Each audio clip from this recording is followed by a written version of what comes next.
السلام علیکم guys, welcome ہے آپ سب کا نمیش شاہ ناولز کی یوٹیوب چینل پر۔ میں ہوں نمیش شاہ۔ گائز یہ ناول میں نے کافی ٹائم پہلے لکھا تھا، جو کہ ابھی بھی میرے یوٹیوب چینل پہ موجود ہے، نمیش شاہ آفیشیل والے، لیکن آج اس کو میں اپنی وائس میں نمیش شاہ ناولز والے یوٹیوب چینل پر اپلوڈ کرنے لگی ہوں۔ تو اس کا میں سیکنڈ جو پارٹ ہے وہ بھی سٹارٹ کرنے والی ہوں۔ تو اس سے پہلے میں نے سوچا کہ کیوں نہ اس ناول کو پورا مکمل ایک ویڈیو میں جو میں اپلوڈ کر دوں۔ تو آپ سب نے اس کو سننا ہے، ریڈ کرنا ہے، اس کے بعد اپنے ریویوز کمنٹس میں ضرور دینے ہیں آپ کو یہ ناول کیسا لگا۔ پارٹ 2 اس سے بھی ایکسٹریم ہوگا، اس سے بھی زبردست ہوگا، بڑے ٹویسٹ اینڈ ٹرنز ہوں گے اس میں، ویڈیو میں، اس کی ناولز میں، ٹھیک ہے۔ تو آپ سب نے ٹیونڈ رہنا ہے میرے چینل پہ، اس کی ویڈیوز انشاءاللہ بیک ٹو بیک روز اپلوڈ ہوا کریں گی، روز نہیں تو ایک دن چھوڑ کے تو ہر حال میں آیا کریں گی، ٹھیک ہے۔ تو چلتے ہیں ناول کی طرف، سٹارٹ کرتے ہیں۔ آئی ہوپ سو کہ آپ کو پسند آئے گا۔ اگر آپ کو پسند آئے تو اس کو لائک کیجیے گا، شیئر کیجیے گا، اور ویڈیو کو ضرور لائک کیا کریں، کیونکہ ابھی مجھے آپ سب کی سپورٹ کی بہت بہت بہت زیادہ ضرورت ہے۔ چلیں جی، ناول کا نام ہے جرم عشق، جو کہ کمپلیٹ ہے، میرا اپنا ناول ہے۔ تو سٹارٹ کرتے ہیں۔ آئی لو یو۔ نظریں جھکائے اس نے اپنے سامنے کھڑے اپنے کزن سے کہا۔ دل کی دھڑکن 120 کی سپیڈ سے بھاگ رہی تھی، جسم کا سارا خون چہرے پر سمٹ آیا تھا۔ میں آپ سے بہت محبت کرتی ہوں، نہ جانے کب آپ مجھے اچھے لگنے لگے اور میں خود پہ قابو نہیں رکھ پائی۔ اس نے بمشکل اپنی بات مکمل کی، تبھی چٹاخ کی آواز سے ایک زناٹے دار تھپڑ اس کے رخسار پر اپنا نشان چھوڑ گیا تھا۔ سامنے والے کا سرخ چہرہ اور لہو جھلکاتی آنکھیں اس کے ضبط کی گواہی دے رہی تھیں۔ بس ایک لفظ بھی اور کہا تو زبان کھینچ لوں گا۔ شرم حیا نام کی چیز نہیں تم میں؟ ایک غیر محرم کے سامنے اس طرح کی بے باکی تمہیں زیب دیتی ہے؟ اس نے سرخ آنکھوں سے چنگاڑتے ہوئے کہا، جبکہ دوسری طرف وہ اپنے گال پر ہاتھ رکھے بے یقینی سے اسے دیکھ رہی تھی۔ جو ظالم بادشاہ بنا اس کے سامنے کھڑا تھا۔ نفرت کرتا ہوں میں تم سے اور تم جیسی ہر لڑکی سے جو اس طرح کسی سے بھی اظہار محبت کر کے خود کو بے وقت کر دیتی ہیں۔ وہ الفاظ سے اس کا دل لہو لہان کر رہا تھا، جو شاید اس کے لیے معمولی بات تھی۔ ابریشٹ کا دل کیا دھاڑے مار کر روئے، مگر وہ ایک بے حس انسان کے سامنے مزید اپنے جذبات کا تماشا نہیں بنا سکتی تھی۔ وہ پیچھے کو ہوتی اب بھی اسے ہی دیکھ رہی تھی جب کچھ باغی آنسو اس کی آنکھوں سے نکل کر اس کے ضبط کو شرمندہ کر گئے۔ وہ آنسو کو چھپانے کی ضد میں اندھا دھند اندر کی طرف بھاگ گئی اور وہ پیچھے ہوں کرتا لیپ ٹاپ کی طرف متوجہ ہو گیا، جیسے یہ کوئی عام بات ہو اس کے لیے۔ ارحام، آپ کو کس بات کی جلدی ہے؟ ابھی ہماری عمر ہی کیا ہے؟ اس نے جھنجھلا کر پوچھا۔ جانے ارحام، مجھ سے اور انتظار نہیں ہوتا۔ 25 کا ہو گیا ہوں اور تم بڈھے ہو کر شادی کرو گے غریب سے؟ اور دوسری بات، میں تمہیں اپنی باہوں میں محسوس کرنا چاہتا ہوں، اس دنیا سے دور جہاں صرف میں اور تم ہو اور کوئی زی رو نہ ہو۔ کبھی میں تمہارے بالوں کے ساتھ چھیڑ چھاڑ کروں، کبھی تمہارے ان خوبصورت ہونٹوں کے ساتھ۔ ارحام نے تکیے کو اپنی باہوں میں بھرتے بوجھل لہجے میں کہا، جبکہ دوسری طرف اروہا کا دل زور سے دھڑکا تھا۔ ارحام پلیز نہ، آپ کو پتہ ہے مجھے ایسی باتیں نہیں پسند، میرا دل زور زور سے دھڑکنے لگ جاتا ہے، اس نے معصومیت سے کہا تو ارحام کا دل کیا اس کو سچ میں اپنے دل کے کسی کونے میں چھپا لے۔ یار مار ڈالو گی کسی دن تم مجھے اپنی ان باتوں سے، ارحام نے بالوں میں ہاتھ پھیرتے سنجیدہ لہجے میں کہا تو وہ کھلکھلا دی۔ آپ تو بالکل کسی عاشق کی طرح باتیں کرتے ہیں، اس نے ایک لب دانتوں تلے دبا کر کہا۔ ہاں بھائی، ہم تمہارے عاشق، خادم، جانم، محرم سب کچھ ہیں، ارحام نے فوراً کہا تو وہ ہنستی چلی گئی۔ ارحام، آپ کو پتہ آج یونیورسٹی میں کیا ہوا؟ اس نے ایکسائٹڈ ہو کر بتانا شروع کیا، اور اب یقیناً ارحام کے بولنے کی نوبت نہیں آنی تھی اروہا میڈم کے سامنے۔ ابریش کا جسم بخار میں تپ رہا تھا۔ مسز انجم کو سمجھ نہیں آ رہی تھی کہ آخر ان کی لاڈلی بھتیجی کو ہوا کیا ہے۔ وہ مسلسل اسے ٹھنڈے پانی کی پٹیاں کر رہی تھی جو نیم بے ہوشی بیڈ پر پڑی تھی، وہ مسلسل اس پر آیات پڑھ پڑھ کر پھونک رہی تھی، ٹھنڈے پانی کی پٹیاں کر رہی تھیں، مگر انہیں کیا پتا تھا کہ اسے عشق کا روگ لگ چکا ہے، جس کا علاج تو حکیم لقمان کے پاس بھی نہیں تھا۔ ابریش ان کی اکلوتی نند کی بیٹی تھی۔ ابریش کی ساری فیملی انگلینڈ میں مقیم تھی، مگر ابریش پاکستان کی محبت میں گرفتار ہو کر یہاں چلی آئی، اور یہاں آ کر قسمت نے کیسا پلٹا کھایا تھا کہ ایک بے حس انسان نے اسے 2 کوڑی کا کر کے رکھ دیا تھا۔ ابریش، اٹھو بچے، ڈاکٹر پاس چلیں، انہوں نے اس کے بال چہرے سے ہٹاتے محبت سے کہا، مگر وہ ٹس سے مس نہ ہوئی۔ اب صحیح معنوں میں انہیں تشویش ہونے لگی تھی۔ انہوں نے فوراً ارحام کو بلایا، جو یونیورسٹی آف ہونے کی وجہ سے گھر میں ہی تھا۔ ارحام اور ابریش ایج فیلو تھے اور ایک ہی یونیورسٹی میں پڑھتے تھے۔ ارحام نے فوراً ابریش کو بازو میں اٹھایا اور گاڑی کی طرف بھاگا۔ اگلے کچھ منٹ میں ہی وہ نزدیک ہی موجود ہاسپٹل میں موجود تھے، جہاں ڈاکٹر نے شدید نروس بریک ڈاؤن بتا کر ان کے سر پر بم پھوڑا تھا۔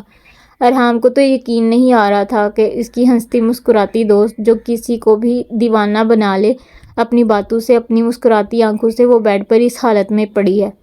اگلے چند گھنٹے تک انہیں ہوش آ گیا تو ٹھیک، ورنہ وہ کوما میں بھی جا سکتی ہیں۔ ڈاکٹر کے الفاظ ایک دفعہ پھر اس کے کانوں میں گونجے تو اس کا دل درد کی شدت سے پھٹنے کے در پہ تھا۔ مسز انجم نے اس کے کندھے پہ ہاتھ رکھ کے اسے تسلی دی تو ان کے گلے لگ کر پھوٹ پھوٹ کر رونے لگا۔ ماما، کیا ہو گیا میری پانڈی کو؟ وہ تو کتنی پیاری ہے، پھر یہ سب کیوں ہوا اس کے ساتھ؟ کیا اسے اپنے پانڈے پر ذرا بھی یقین نہیں تھا؟ ایک دفعہ بولتی تو صحیح، میں اس کا دل دکھانے والے کا حشر بگاڑ دیتا، اس نے روتے ہوئے کہا تو مسز انجم کی آنکھوں سے بھی آنسو نکلنے لگے۔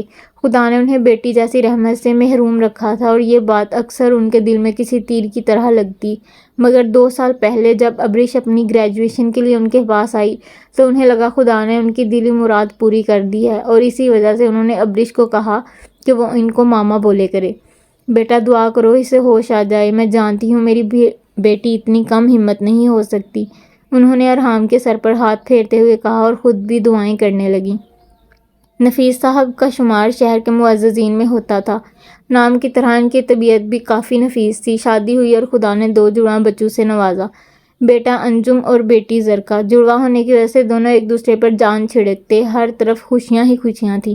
دن گزرتے گئے اور بچے جوان ہوتے گئے۔ دونوں کی تعلیم و تربیت میں انہوں نے کوئی کسر نہیں چھوڑی، مگر بچوں کے جوان ہوتے ہی ان کی شریک حیات انہیں چھوڑ کر اگلے جہان چلی گئیں، اور ان کے جاتے ہی نفیس صاحب بھی بیمار رہنے لگے۔ تب انہوں نے اپنی زندگی میں ہی دونوں بچوں کی شادیاں اعلیٰ گھرانوں میں کروا دیں، تاکہ ان کی اولاد ان کے بعد بھی خوشحال رہے۔ انجم صاحب کی محنت سے بزنس نے دن رات ترقی کی اور آسمان کی بلندیوں پر پہنچ گیا۔ زرکا اپنے شوہر کے ساتھ انگلینڈ میں مقیم ہو گئی۔ خدا نے انجم صاحب کو 2 بیٹوں جبکہ زرکا کو 2 بیٹیوں سے نوازا۔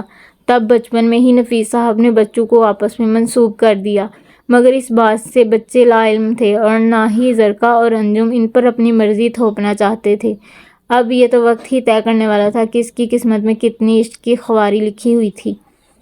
مت جاؤ please, no don't go please. سفید فراق پہنے وہ اس کے آگے آگے بھاگ رہی تھی، جو مسلسل اسے روکنے کی کوشش کر رہا تھا۔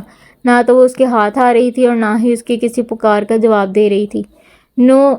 جب اس کے لگا وہ اسے چھوڑ کر چلی گئی ہے تو خوف کی وجہ سے اس کی آنکھ کھل گئی، اور ہمیشہ کی طرح وہ خواب ہی تھا۔ دل کی دھڑکن اسے واضح سنائی دے رہی تھی، پورا جسم پسینے میں شرابور تھا۔ کچھ سال پہلے تک ایسا نہیں تھا۔ جب سے اس نے اس سفید فراق والی لڑکی کو دیکھا تھا، وہ اس کے حواسوں پر سوار ہو کر رہ گئی تھی۔ ہمیشہ وہ اسے ہنستی مسکراتی نظر آتی تھی، لیکن اس کا عکس اتنا واضح نہیں ہوتا تھا، مگر آج وہ اسے دور جا رہی تھی۔ اسے ان سب باتوں پر یقین نہیں تھا۔ خوابوں کو وہ فینٹیسی بولتا تھا، مگر اب یہ سب اسے حقیقت لگنے لگا تھا، کیونکہ ان 2 سالوں میں وہ عشق کی تمام منزلیں طے کر چکا تھا۔ کل جب ابریش نے اس کے سامنے اپنے دل کا حال بیان کیا تو نہ جانے کیوں اسے اتنا غصہ آ گیا کہ اسے تھپڑ مار دیا اور غصے میں یہاں چلا آیا، مگر اب اسے بہت پچھتاوا ہو رہا تھا۔ سر جھٹکتا وہ واش روم میں بند ہو گیا اور تھوڑی دیر بعد وضو کر کے باہر آیا۔ نماز پڑھ کے کھڑکی میں کھڑا وہ کشمیر کی اس خوبصورت فضا کو محسوس کرنے لگا۔ یہیں تو نظر آئی تھی وہ، مگر بدقسمتی سے اس کا چہرہ نہیں دیکھ پایا تھا۔ پہاڑوں کو دیکھتا وہ 2 سال پیچھے پہنچ گیا۔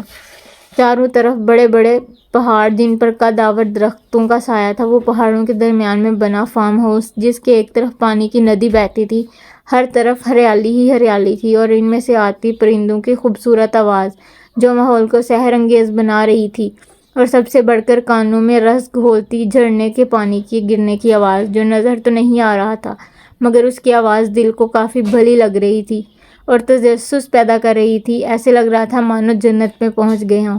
واو، سب کے منہ سے بے اختیار نکلا تھا. یار عقاد، کوہ نور چلا لیا تو نے. ایسا لگ رہا ہے سنگاپور آ گئے ہم لوگ. ایک دوست نے عقاد کے کندھے کے گرد بازو حائل کرتے کہا تو باقی سب نے بھی اس کی تائید کی. یار یہ تجھے ملا کیسے؟ ظہر نے فارم ہاؤس پر نظریں جمائے پوچھا تو عقاد ہنس دیا. بس قسمت میں تھا، مل گیا. اور ویسے بھی دنیا کی نایاب چیزیں خود عقاد سے آ کر ڈھونڈ لیتی ہیں. عقاد نے بالوں میں ہاتھ پھیرتے مسکرا کر کہا جس سے اس کی آنکھوں کی چمک مزید بڑھ جاتی. اچھا چلو اندر سے تو دکھو یا یہیں کھڑے رہنا ہے؟ اس نے انہیں کھینچتے ہوئے کہا تو سب ہنستے ہوئے اندر چلے گئے. جیسا منظر باہر تھا اندر بھی ویسی ہی ہر نعمت موجود تھی. ڈبل سٹوری کی صورت بنا یہ 5 کمروں پہ مشتمل فارم ہاؤس کسی کو بھی اپنی خوبصورتی کا گرویدہ بنا سکتا تھا. کمروں کے آگے ہال اور ہال کے ایک طرف بنا اوپن کچن اور پوری عمارت کو دی گئی پوری بلیک اور گرے تھیم جو اس کی خوبصورتی کو 4 چاند لگا رہی تھی. کھڑکیوں پر پڑے بھاری بلیک پردے، دیواروں پر گرے پینٹ جس سے میچنگ قالین زمین پر بچھایا گیا تھا اور دنیا کے اعلیٰ پینٹرز کی بنائی پینٹنگ اس کے مالک کی ذوق کی گواہی دے رہی تھی. کیا نہیں تھا اس فارم ہاؤس میں؟ لائبریری، تھیٹر اور اس طرح کی اور آسائشیں بھی. وہ سب ایک ویک کے لیے یہاں آئے تھے تاکہ کشمیر کی خوبصورتی اور اپنی آزادی کو انجوائے کر سکے، کیونکہ اس کے بعد سبھی اپنا اپنا کیریئر سٹارٹ کرنے والے تھے. اوئے نکمو، اٹھو جاگنگ پہ چلیں. سو تو ایسے رہے ہو جیسے جنگ عظیم لڑکے آئے ہو. اس نے سب کو اٹھانے کی ناکام کوشش کی جو کہ ناکام ہی ثابت ہوئی تو وہ سب پر لعنت بھیجتا اکیلا ہی جاگنگ پر نکل گیا. ہینڈ فری کانوں میں لگائے اس نے میوزک آن کیا جہاں سنگا کا پنجابی سانگ چل رہا تھا. وہ میوزک انجوائے کرتا فارم ہاؤس کے ایک طرف نکل گیا. اس سے پہلے اس نے صرف تصویروں میں ہی دیکھ رکھا تھا اس لیے وہ زیادہ واقف نہیں تھا راستوں سے. جاگنگ کرتے اسے اندازہ ہی نہیں ہوا کہ وہ کب انجان راستے پر نکل آیا. یہ کون سی جگہ ہے؟ ہینڈ فری کانوں سے نکالتے اس نے ادھر ادھر نظر دوڑائی جہاں سوائے درختوں کے کچھ نہیں تھا. ہاں ہاں ڈھونڈ لوں گی. ہنسی کی کھنک کے ساتھ اسے آواز سنائی دی تو وہ چونک گیا. آخر اس جنگل بیابان میں کون ہو سکتا تھا اور وہ بھی ایک لڑکی؟ انسانی فطرت کے ہاتھوں مجبور وہ آواز کی سمت چل پڑا جہاں درختوں کے پار لڑکیوں کا ایک گروپ کھیلنے میں مصروف تھا. شاید وہ سب بھی گھومنے پھرنے آئی تھیں. ان سب کے درمیان وہ آنکھوں پہ پٹی باندھے انہیں پکڑنے کی کوشش کر رہی تھی. اس کی بیک سائڈ عقاد کی طرف تھی اس لیے وہ اس کا چہرہ نہیں دیکھ پا رہا تھا مگر ہنسنے سے اس کی گال میں پڑتا گڈھا اور کمر پہ بکھرے سنہری بال جو کہ کمر سے نیچے جا رہے تھے عقاد کو اس کا چہرہ دیکھنے پر مجبور کر رہے تھے. مگر موبائل پر آتی مسلسل بیل نے اسے وہاں سے جانے پر مجبور کر دیا. مگر جانے سے پہلے وہ اس کی سائڈ سے تصویر لینا نہیں بھولا تھا. اگلے دن وہ وہاں پر گیا مگر وہاں کوئی نہ ملا. شاید وہ جا چکے تھے. ان 2 سالوں میں وہ اسے ہر جگہ تلاش کر چکا تھا مگر وہ اسے کہیں نہ ملی. موبائل پہ آتی مسلسل کال نے اسے ماضی کے گرداب سے باہر نکالا تھا. اس نے موبائل دیکھا جہاں ارحام کی 5 سے زیادہ مسڈ کالز تھیں. وہ اتنا زیادہ منہو تھا کہ اسے پتہ ہی نہیں چلا کب سے کال آ رہی تھی. اس نے جلدی سے کال بیک کی اور ابرش کی طبیعت کا سن کر دل میں بہت نادم ہوا. ماما پلیز مجھے واپس جانا ہے. بس میرا دل بھر گیا ہے یہاں سے. مجھے وحشت ہوتی ہے یہاں. اس نے پھر سے وہی بات دہرائی. وہ جب سے ہوش میں آئی تھی ایک ہی بات کیے جا رہی تھی اور اس کے جانے کا سوچ کر انجم بیگم رو رو کر ہلکان ہو چکی تھی. اس کے ضد کی وجہ سے وہ لوگ ڈسچارج بھی لے آئے تھے ہاسپٹل سے. ارحام بھی سمجھا کر تھک چکا تھا مگر وہ لڑکی کسی کی سننے پر راضی ہی نہیں تھی. اس لیے ارحام نے عقاد کو کال کر کے بلایا تھا. ابرش اگر تمہیں جانا ہے تو تمہیں عقاد یا ارحام سے نکاح کرنا ہوگا. انجم بیگم نے اس کے سر پہ بم پھوڑا تھا. ماما، اس نے کرب سے انہیں پکارا جن کی آنکھیں رونے کی وجہ سے سرخ ہو رہی تھیں. بس یہی میرا آخری فیصلہ ہے اور اگر تم نے انکار کیا تو میں تم سے کبھی بات نہیں کروں گی اور نہ ہی ملوں گی تم سے. انہوں نے آخری حربہ استعمال کیا. ماما آپ جس لڑکے پہ ہاتھ رکھیں گے میں ابھی شادی کر لوں گی مگر عقاد نہیں اور ارحام تو بالکل بھی نہیں. اس نے بے دردی سے آنسو صاف کرتے کہا. عقاد جو کہ ارحام کی کال سن کر فوراً چلا آیا تھا اور اس وقت کمرے کے باہر کھڑا ابرش میڈم کے نخرے سن رہا تھا مگر اپنے لیے انکار سن کر اس کے چہرے کا رنگ فوراً سرخ ہوا تھا. کل تک تو یہ میڈم اس سے پیار کی دعوے دار تھی مگر آج ستی ساوتری بن رہی ہے. اس نے دانت کچکچاتے سوچا جیسے دانتوں کے نیچے وہی ہو۔ ماتھے کی نسیں ابھر کر اس کے ضبط کی گواہی دے رہی تھیں۔ ارحام مولوی کو بلا کر لاؤ، اور ہاں 4 گواہوں کو بھی ساتھ لے کر آنا۔ کمرے میں داخل ہوتے اس نے ارحام سے مخاطب ہوتے کہا، مگر نظریں ابریش کے چہرے پر گاڑ رکھی تھیں۔ ارحام تو گدھے کے سر سے سینگ کی طرح غائب ہو چکا تھا۔ مسز انجم بھی منہ کھلے عقاد کو دیکھ رہی تھی، جو آنن فانن اپنا فیصلہ سنا چکا تھا۔ ماما آپ رخصتی کی تیاری کریں، رخصتی بھی آج ہی ہوگی، اور ہاں میں کسی سے کوئی بھی سوال جواب نہیں سنوں گا۔ ایک غصیلی نظر ابریش پر ڈال کر وہ کمرے کا دروازہ زور سے بند کر کے اپنے کمرے میں جا چکا تھا۔ پیچھے ابریش کے آنسو مسلسل آنکھوں سے نکل رہے تھے۔ ماما بھی بے بسی سے اسے دیکھتی باہر چلی گئی۔ شام تک ساری تیاری مکمل ہو چکی تھی۔ مسز انجم نے ابریش کی ماما کو بھی بلا لیا تھا، جو ارجنٹ فلائٹ سے پاکستان پہنچ چکی تھیں۔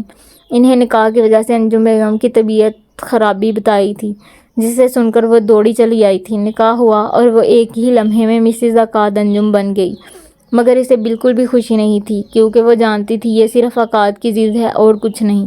نکاح کے بعد اسے اس کے دونوں مائیں اپنی دعاؤں کے سائے میں عقاد کے روم میں چھوڑ کر گئی تھیں۔ تب سے وہ سوچوں میں مصروف تھی۔ سب سوچ دے ایک دفعہ پھر اسے رونا آیا، مگر وہ ضبط کرتی اٹھ کر الماری کی طرف بڑھ گئی۔ جب دروازے کھلنے اور بند ہونے کی آواز سے اس کی جان ہوا ہوئی تھی، جلدی جلدی جو ڈریس ہاتھ میں آیا وہی لے کر واش روم میں بند ہونے کی کوشش کی، مگر اس سے پہلے ہی عقاد اس کی راہ میں حائل ہو چکا تھا۔ ابریش نے ہراساں نظروں سے اسے دیکھتے قدم پیچھے کی طرف بڑھائے۔ اسے سمجھ نہیں آ رہا تھا کہ وہ غصے میں ہے یا نہیں۔ دیکھیں میں جانتی ہوں یہ سب آپ نے ضد میں کیا ہے، کیونکہ آپ مجھ سے نفرت کرتے ہیں، لیکن میں آپ کو کچھ غلط نہیں کرنے دوں گی اپنے ساتھ۔ الماری کے ساتھ چپکے ہاتھ میں پکڑی شرٹ کو مزید کس کے پکڑتے آنکھیں بند کیے جو منہ میں آیا وہ ایک ہی سانس میں بولتی جا رہی تھی۔ جب عقاد نے اس کی بولتی بند کر دی، شرٹ اس کے ہاتھ سے چھوٹ کر زمین پر گر چکی تھی، اور اب وہ مسلسل عقاد کو پیچھے ہٹانے کی کوشش میں ہلکان ہو رہی تھی، جو اس کے ہونٹوں کو اپنی گرفت میں لیے اسے ہلکان کر رہا تھا۔ معنی خیز ماحول میں سوائے ابریش کی چوڑیوں کی اور کوئی آواز نہیں تھی۔ جب ابریش کو لگا کہ اس کا سانس بند ہو جائے گا، تب اس نے ایک جھٹکے سے عقاد کو پرے دھکیلا اور لمبے لمبے سانس لینے لگی۔ آنکھوں سے آنسو خود بخود نکل رہے تھے، جبکہ دوسری طرف عقاد کو اس کا یہ عمل کچھ خاص پسند نہیں آیا تھا۔ اس کی نظروں کا مفہوم سمجھ کر ابریش نے 1 منٹ سے پہلے خود کو واش روم میں بند کر لیا، اور اس کی یہ حرکت عقاد کو قہقہ لگانے پر مجبور کر گئی۔ وہ خود اپنی کیفیت سے انجان تھا۔ وہ تو اس پہ غصہ کرنا چاہتا تھا، مگر یہاں تو سب الٹا ہوتا جا رہا تھا۔ بالوں میں ہاتھ پھیرتے اس نے اس روئی جیسے وجود کو اپنی سانسوں میں محسوس کیا۔ اس کا دل آج کئی سالوں بعد اسی لے میں دھڑکا تھا۔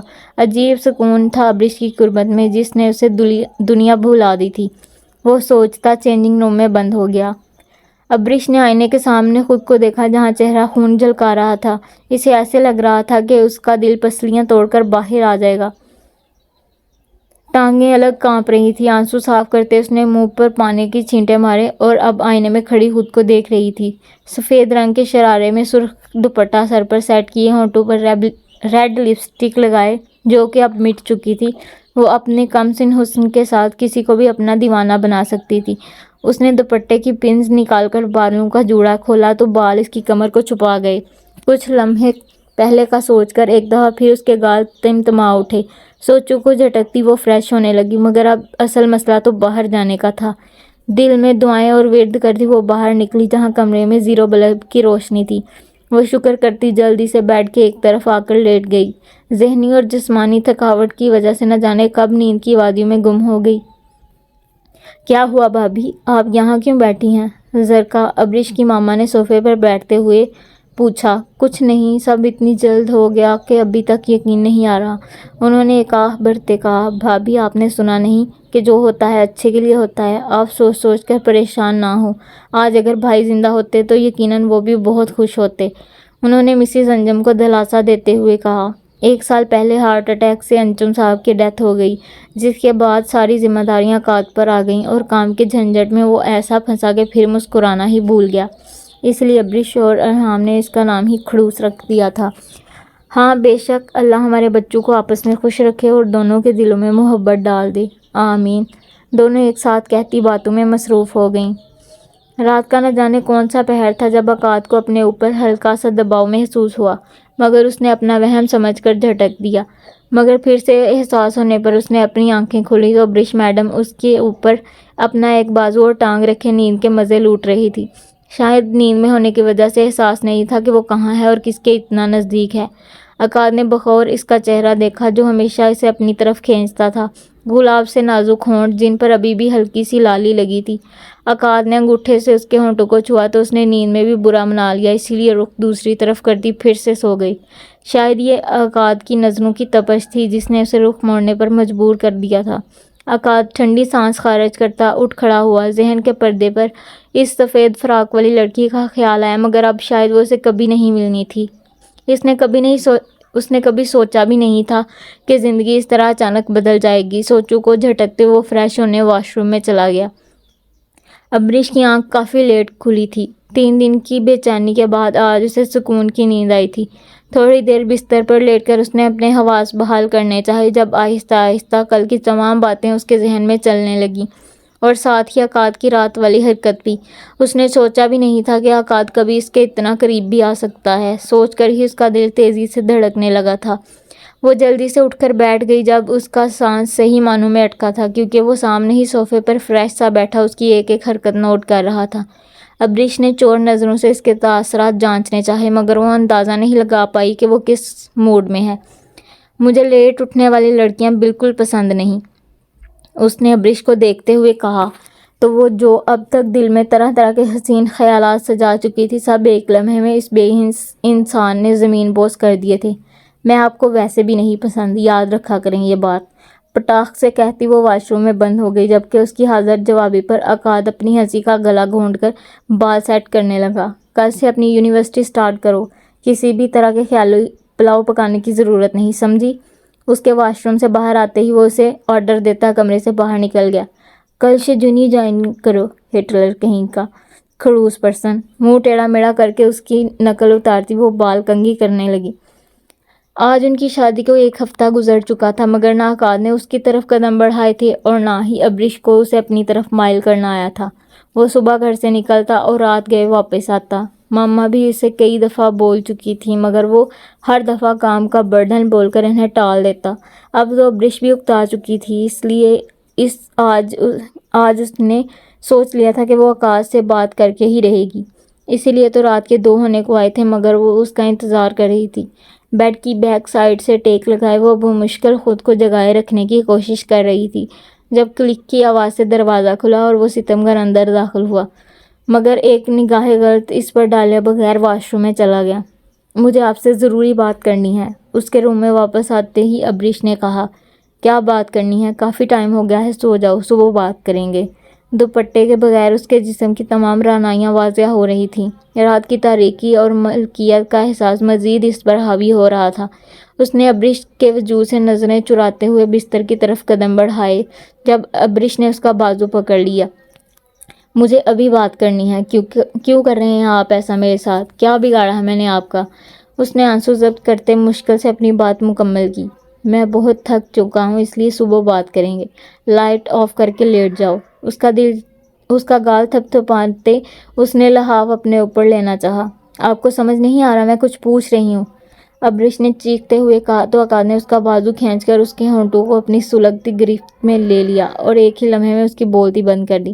وہ جو اپنی ہی دھن میں اس سے لڑنے میں مصروف تھی، اس اچانک افتاد پر گھبراتی اپنا آپ چھڑوانے کی کوشش کر رہی تھی، جبکہ مقابل اس کی بالکل پرواہ نہیں تھی۔ ہونٹوں کو آزاد کرتے اس نے لمبا سا سانس لیا، آنکھوں میں خمار سا چھانے لگا تھا۔ وہ تو پہلے ہی اپنی کیفیت سے بچنے کی کوشش کر رہا تھا، اوپر سے یہ بیوقوف لڑکی اس کا امتحان لینے میں مصروف تھی۔ وہ نہیں چاہتا تھا کہ اس کی پڑھائی مکمل ہونے تک اس کا اور اپنا رشتہ آگے بڑھائے، مگر وہ تھی کہ کچھ سمجھنے کو تیار ہی نہیں تھی۔ جاؤ یہاں سے، ورنہ میری شدتیں تمہاری نازک سی جان جھیل نہیں پائے گی، اس نے ایک دم سپاٹ لہجے میں کہا تو ابریش نے حیرانگی سے اس کی پشت کو دیکھا، جو بیڈ سے اٹھ کر کھڑکی سے باہر دیکھ رہا تھا، جہاں سوائے اندھیرے کے کچھ نہیں تھا۔ میں کہاں جاؤں گی؟ ابریش نے لڑکھڑاتے ہوئے پوچھا۔ جہاں مرضی جاؤ، پر یہاں سے جاؤ، اب کی بار اس نے دھاڑتے ہوئے کہا تو ابریش روتی ہوئی کمرے سے نکل سی چلی گئی اور وہ سر مسلتا وہیں کاؤچ پر بیٹھ گیا۔ ابریش بیٹا، مجھے بتاؤ تو صحیح، آخر ہوا کیا ہے؟ مسز انجم کی گود میں سر رکھے وہ مسلسل رونے میں مصروف تھی۔ وہ اتنا رو رہی تھی کہ مسز انجم بھی گھبرا گئی تھیں اور مسلسل اسے چپ کروانے کی کوشش میں ہلکان ہو رہی تھیں۔ ابریش مجھے بتاؤ، کیا عقاد نے کچھ کہا ہے؟ میں ابھی اس کی خبر لیتی ہوں۔ انہوں نے اٹھنا چاہا مگر وہ ان کا ہاتھ تھام کر انہیں روک چکی تھی اور پھر سب کچھ بتاتی چلی گئی۔ ماما، میں اب اور برداشت نہیں کر سکتی، نہ ہی اس سے زیادہ اپنی سیلف رسپیکٹ کا گلا گھونٹ سکتی، ورنہ میرے دماغ کی نسیں پھٹ جائیں گی۔ اس نے قرب سے کہتے آنکھیں بند کر لی جو مسلسل رونے کی وجہ سے لال انگارہ ہو رہی تھیں۔ مسز انجم کو جی بھر کر اس پہ پیار آیا تھا۔ ابھی تو ہنسنے کھیلنے کی عمر تھی اس کی اور ابھی سے وہ ان سب جھمیلوں میں پھنس گئی تھی۔ بیٹا تم پیکنگ کرو، میں تمہارے جانے کا بندوبست کرتی ہوں، انہوں نے کچھ سوچتے ہوئے کہا تو وہ ہاں میں سر ہلا گئی۔ لیکن میں کہاں ہوں یہ آپ کسی کو نہیں بتائیں گی؟ جتنا مجھے انہوں نے تڑپایا میں ابھی اتنا ہی تڑپاؤں گی، پرامس کریں آپ نہیں بتائیں گی۔ اس نے سوں سوں کرتے ہاتھ آگے کیا تو اس کی باتوں پر انہوں نے مسکراتے ہاں میں سر ہلا دیا۔ اروہا مسز انجم کی بہن کی اکلوتی بیٹی ہے۔ کانچ جیسی آنکھوں اور گلابی گالوں والی اروہا کسی ڈول کی طرح لگتی تھی۔ اس کی یہی معصوم اور کم سن خوبصورتی ہر کسی کو اپنا دیوانہ بنا لیتی تھی۔ نازک سے ہونٹ اور مغرور کھڑی ناک اور کمر تک آتے گھنگریالے گھنے بالوں خوبصورتی کا پیکر تھی۔ ماما، آپ کو پتہ ہے عقاد بھائی کی شادی ہو گئی ہے؟ اس نے آنکھیں گھماتے اپنی ماما کو اہم معلومات دی تو وہ مسکرانے لگی۔ ہاں بھائی، میں جانتی ہوں، تمہاری خالہ نے بتایا تھا مجھے۔ برتن ٹیبل پر سیٹ کرتے انہوں نے مصروف سے انداز میں جواب دیا۔ اور پتہ کیا ہوا؟ اروہا میرا بچہ، میرے ساتھ کھانا سیٹ کرواؤ، آپ کے بابا آتے ہوں گے۔ اچھی بیٹیاں زیادہ نہیں بولتی۔ اس سے پہلے کہ وہ مزید باتیں کرتی اس کی ماما نے اسے پیار سے کہا تو وہ ہاں میں سر ہلاتی ان کے ساتھ کھانا لگوانے لگی۔ بے شک خدا نے انہیں ایک ہی بیٹی دی تھی مگر وہ نیک تھی اور یہی بات انہیں خدا کا شکر ادا کرنے پر مجبور کرتی تھی۔ کھڑکی سے آتی سورج کی روشنی سے اس کی آنکھ کھلی تھی۔ آنکھیں کھولتے ہی پہلی نظر بیڈ کی دوسری طرف گئی جہاں خالی بے شکن جگہ اس کا منہ چڑھا رہی تھی۔ دل میں برا بھی لگا مگر وہ دل کی آواز کو ڈپٹ کر بستر سے اٹھا۔ شاید اٹھتے ہی اسے دیکھنے کی عادت ہو گئی تھی۔ واش روم میں ہوگی، خود کو تسلی دیتا وہ پردے برابر کرنے لگا مگر جب اگلے 10 منٹ بعد بھی وہ باہر نہ آئی تو اس نے واش روم کا دروازہ ناک کیا مگر دروازہ ہاتھ لگاتے ہی کھل گیا۔ واش روم بھی خالی تھا۔ اس نے پورا گھر چھان مارا مگر وہ کہیں نہ ملی۔ سوچا ماما سے پوچھے مگر پھر وہ کیا سوچیں گی کو سوچ کر وہ کمرے میں واپس آ گیا اور بے دلی سے ریڈی ہونے لگا۔ آفس جانے تک نظریں اسے ہی ڈھونڈ رہی تھیں مگر بے سود۔ پورا دن بیزاری سے آفس میں گزار کر وہ 6 بجے ہی گھر آ گیا۔ نہ جانے دل کیوں اس دشمن جاں کو دیکھنے کی ضد لگائے بیٹھا تھا۔ وہ جو اسے اپنی دیوانگی سے بچانا چاہتا تھا وہ پاگل لڑکی چھپ کر اتنی ہی اس کی دیوانگی کو بڑھا رہی تھی۔ وہ جانتا تھا کہ اس کا وجود اس کی دیوانگی اور جنون کو نہیں جھیل پائے گا کیونکہ وہ موم کی گڑیا تھی جسے چھوتے ہوئے بھی عقاد کو ڈر لگتا تھا۔ ماما، ابریش کو کمرے میں بھیجیں، میری فائل نہیں مل رہی۔ حال میں آتے اس نے ماما سے کہا جو چائے پی رہی تھیں اور ساتھ میگزین دیکھ رہی تھیں۔ بیٹا مجھے کیا پتا وہ کہاں ہے، اب وہ آپ کی بیوی ہے، آپ کو پتا ہو۔ میں تو صبح سے 2 دفعہ اسے بلا چکی ہوں مگر مجال ہے جو وہ آئی ہو۔ انہوں نے کہتے ہوئے اس کا چہرہ دیکھا جو بالکل سفید پڑ چکا تھا۔ ماما وہ گھر میں نہیں ہے، گھٹی گھٹی آواز اس کے گلے سے نکلی۔ کیا مطلب گھر پہ نہیں؟ کہاں گئی ہے وہ ہمیں بنا بتائے اور پوچھے؟ شادی ہوتے ہی اس کے پر نکل آئے ہیں، انہوں نے سخت لہجے میں کہا تو عقاد مزید پریشان ہو گیا۔ میں دیکھتا ہوں کہاں ہے، وہ شاید کسی دوست کے پاس ہو، اس نے جلدی سے کمرے کی طرف مڑتے ہوئے کہا۔ کیسے شوہر ہو تم جسے یہ تک نہیں پتا کہ اس کی بیوی کہاں اور کس حال میں ہے؟ شرم آنی چاہیے تمہیں، اس لیے میں نے تمہیں اپنی بچی دی، انہوں نے سختی سے کہا تو اسے مزید پچھتاوے اور شرمندگی نے آ گھیرا۔ وہ ہر جگہ اسے ڈھونڈ چکا تھا، اس کی دوستوں سے بھی کانٹیکٹ کر چکا تھا مگر کچھ حاصل نہ ہوا۔ موبائل سے لے کر اس کی ہر چیز کمرے میں موجود تھی سوائے اس دشمن جاں کے۔ ایک ہی دن میں اس کی حالت کسی مجنوں جیسی ہو گئی تھی۔ ماما الگ اس سے ناراض ہو گئی تھیں، پولیس میں کمپلینٹ بھی کروا چکا تھا۔ ٹینشن سے سر میں ٹیسیں اٹھ رہی تھیں مگر یہ اس کا خود کا کیا دھرا تھا، نہ وہ اسے جانے کے لیے کہتا اور نہ ہی وہ پاگل لڑکی اسے چھوڑ کر جاتی۔ 3 ماہ بعد 3 ماہ ہو گئے تھے اسے گئے، کیا کچھ نہیں کیا تھا عقاد نے ان 3 ماہ میں اسے ڈھونڈنے کے لیے۔ پھپھو کے پاس بھی بزنس میٹنگ کا بہانہ کر کے ہو آیا تھا مگر وہ وہاں بھی نہیں تھی۔ شہر کی ایک ایک گلی چھان ماری تھی مگر وہ تو اس سے بھی بڑھ کر ظالم نکلی تھی۔ اب تو اس کی ایک ایک چیز سے عقاد کو جنون کی حد تک پیار تھا مگر یہ سب دیکھنے کے لیے وہ نہیں تھی۔ 1000 بار وہ خود کو سزا دے چکا تھا، خدا سے دعائیں مانگ چکا تھا، مگر ابھی اس کے جرم عشق کی سزا باقی تھی۔ آج وہ ایک اہم میٹنگ کے سلسلے میں کشمیر آیا تھا۔ میٹنگ سے فارغ ہو کر وہ یوں ہی بے مقصد سڑکوں پر گاڑی گھما رہا تھا جب ایک سگنل پر کانوں میں وہی ہنسی گونجی تھی۔ عقاد کو لگا جیسے دنیا رک سی گئی ہو۔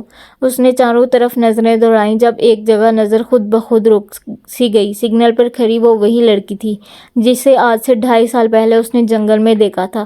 سفید اور ہلکے گلابی رنگ کے سوٹ میں دوپٹہ سلیقے سے سر پر اوڑھے، آج بھی اس کی ایک سائیڈ سے تھوڑی سی جھلک عقاد کو نظر آ رہی تھی۔ گال میں پٹا گڑھا جو آج بھی پوری آب و تاب سے چمک رہا تھا۔ عقاد ابھی اسے دیکھنے میں مصروف تھا جب وہ اچانک پوری کی پوری گھوم گئی۔ عقاد کے سر پر تو گویا 7 آسمان آ گرے تھے۔ اسے یقین ہی نہیں ہو رہا تھا کہ وہ کوئی اور نہیں ابریش تھی۔ تو کیا وہ اتنا عرصہ اس چیز کے لیے خوار ہوتا رہا تھا جو ہمیشہ سے اس کی دسترس میں تھی؟ اس سے پاگل انسان شاید ہی اس دنیا میں کوئی اور ہو سکتا تھا۔ اس نے خدا کا شکر ادا کیا، اس کا دل کیا ابھی اسے جا کر گلے لگا لے، مگر پھر کچھ سوچ کر اس نے گاڑی میں ہی اس کا پیچھا کرنے کا سوچا۔ بہت سستے میں لے لیا مسز عقاد، اب ہماری باری ہے۔ ایک خوبصورت سی پراسرار مسکراہٹ کے ساتھ اس نے ابریش کا پیچھا کرتے سوچا۔ دل آج ایک مدت کے بعد اتنا خوش ہوا تھا۔ اسے یہ جان کر بہت دکھ ہوا تھا کہ وہ اسی جگہ رکی ہوئی تھی جہاں عقاد نے اسے آج سے 2.5 سال پہلے دیکھا تھا۔ وہ سر جھٹکتا خوشی خوشی اپنے فارم ہاؤس چلا گیا۔ نیند میں ابریش کو اپنے پیٹ پہ کچھ رینگتا ہوا محسوس ہوا تو اس نے جھٹ سے اپنی آنکھیں کھول دی، مگر یہ کیا! پورا کمرہ اندھیرے میں ڈوبا ہوا تھا۔ خوف سے اس کی ریڑھ کی ہڈی میں سنسناہٹ ہوئی تھی، کیونکہ آج عذرا آنٹی جو کہ اس کی کیئر ٹیکر تھی وہ بھی طبیعت خرابی کی وجہ سے نہیں آئی تھیں۔ اب سے اپنے چہرے پر کسی کی گرم سانسیں بھی محسوس ہو رہی تھیں، جس سے اس کی رہی سہی ہمت بھی ہوا ہو چکی تھی۔ اس کی بھاری ہوتی سانسوں اور تیز دل کی دھڑکن سے عقاد کو اندازہ ہوا کہ وہ جاگ چکی ہے۔ اس سے پہلے کہ وہ چیختی، عقاد نے اس کے ہونٹوں کو اپنی گرفت میں لے کر اس کی چیخ کا گلا گھونٹ دیا تھا۔ ابریش کی تو پوری کی پوری آنکھیں کھل چکی تھیں۔ وہ مسلسل خود کو اس انجان گرفت سے آزاد کرانے کی کوشش کر رہی تھی، مگر وہ جتنا زور لگاتی مقابل کی گرفت اتنی ہی اس کے ہونٹوں پر مضبوط ہو رہی تھی۔ دوسری طرف عقاد جو صرف اسے دیکھنے آیا تھا، اس کے جاگنے کی وجہ سے اب من مانیوں پر اتر آیا تھا۔ من چاہا وجود اور رات کی تاریکی اس کی تمام خواہشات جگا چکی تھیں، اس لیے وہ بے خود سا اس کے ہونٹوں پر جھکا اپنی دیوانگی اس پر لٹا رہا تھا۔ جب ابریش کا سانس بالکل مدھم ہوا تب اسے رحم آیا، اس لیے ہونٹوں کو آزاد کرتے اب نشانہ اس کی گردن تھی۔ ابریش لمبے لمبے سانس لے رہی تھی جب اپنی گردن پر کسی کے لبوں کا سفر محسوس کرتے اس کی جان ایک دفعہ پھر ہوا ہوئی تھی۔ بے اختیار آنسو اس کے گالوں پر پھسل آئے۔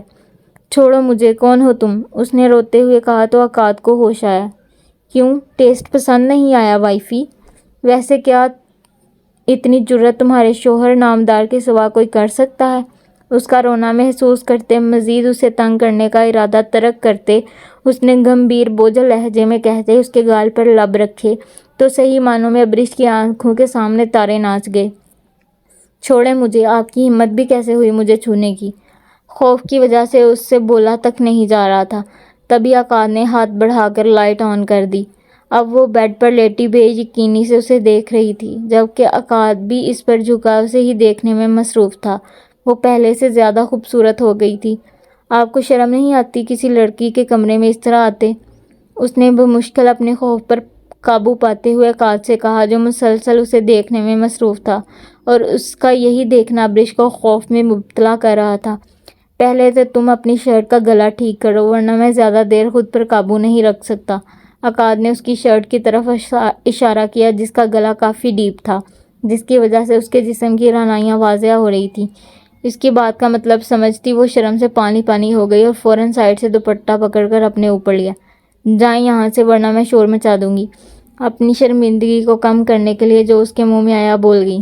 ہاں تو مچاؤ، نکاح نامے کی کاپی ہے میرے پاس۔ عقاد نے بیڈ پر لیٹتے اسے بھی اپنے اوپر گراتے سکون سے کہا تو ابریش کو لگا کہ اس کا دل پسلیاں توڑ کر باہر آ جائے گا۔ جائیں یہاں سے، بہت ہو گیا تماشا۔ اس نے اٹھنے کی کوشش کی جسے عقاد نے ناکام بنا دیا۔ سچ میں چلا جاؤں؟ اس کی آنکھوں میں دیکھتے اس نے سیریس انداز میں پوچھا تو ابریش اس کے گلے لگ کے رونے لگ گئی۔ کیوں کیا آپ نے ایسا؟ کیا جرم تھا میرا؟ بس آپ سے عشق کر بیٹھی تھی۔ کیا اتنا بڑا گناہ ہے جرم عشق؟ اس نے عقاد کے سینے پر مکے برساتے ہوئے پوچھا تو وہ اس کے گرد اپنی باہوں کا گھیرا تنگ کرتا اسے خود میں سمیٹ گیا۔ چپ کرو میری جان، تمہاری ایک ایک تکلیف کا ازالہ کر دوں گا میں، تمہیں اتنا پیار دوں گا کہ تم سب بھول جاؤ گی۔ اس کے سر پر بوسہ دیتے عقاد نے محبت سے کہا، اچھا یہ بتاؤ تم یہاں کیا لینے اور کیسے آئی؟ وہ اس نے دل میں آیا سوال پوچھ لیا۔ یہ گھر مجھے ماموں جان نے گفٹ کیا تھا 2.5 سال پہلے، جب میری برتھ ڈے تھی۔ میں اکثر یہاں پر آیا کرتی تھی، ہر 1 یا 2 ماہ بعد۔ اس کے سینے پر تھوڑی ٹکاتے ابریش نے جواب دیا۔ بہت تڑپایا ہے تم نے بیوی، ایک ایک بات کی سزا ملے گی۔ اسے بیڈ پر گراتے اس کے اوپر جھکتے عقاد نے کہا تو وہ کھلکھلا دی جس سے اس کے گال کا گڑھا نمایاں ہوا تھا۔ یار مار ڈالو گی کیا؟ تمہارا یہ ڈمپل تو میں کھا ہی جاؤں گا کسی دن، جس نے میری نیندیں حرام کر دی ہیں۔ اس کے ڈمپل کو دیکھتے عقاد نے سرد آہ بڑھی جس سے وہ مزید کھلکھلا دی، اور عقاد سب کچھ بھلائے اس پر جھکتا چلا گیا۔ اس کے پور پور پر اپنی محبت کی بارش برساتا وہ اسے بتا رہا تھا کہ اس کے لیے کتنی اہم تھی اور ہمیشہ رہے گی۔ رات آہستہ آہستہ ایک دوسرے سے سرگوشیاں کرتی گزر رہی تھی۔ آنے والی پوری زندگی ان دونوں کو جرم عشق کی سزا کے طور پر ایک دوسرے کے ساتھ رہنا تھا، جس کے لیے وہ دل و جان سے خوش تھے۔ تو گائز یہ تھا جرم عشق ناول، جو کہ کمپلیٹ ہے، لیکن اس کا سیکنڈ پارٹ میں لکھنے والی ہوں جس میں بہت سے ٹویسٹ اینڈ ٹرنز ہیں۔ اتنا کچھ ہونے والا ہے، بہت ایکسائٹیڈ ہوں میں اس کو لکھنے کے لیے، اور آئی ہوپ سو آپ بھی ہوں گے۔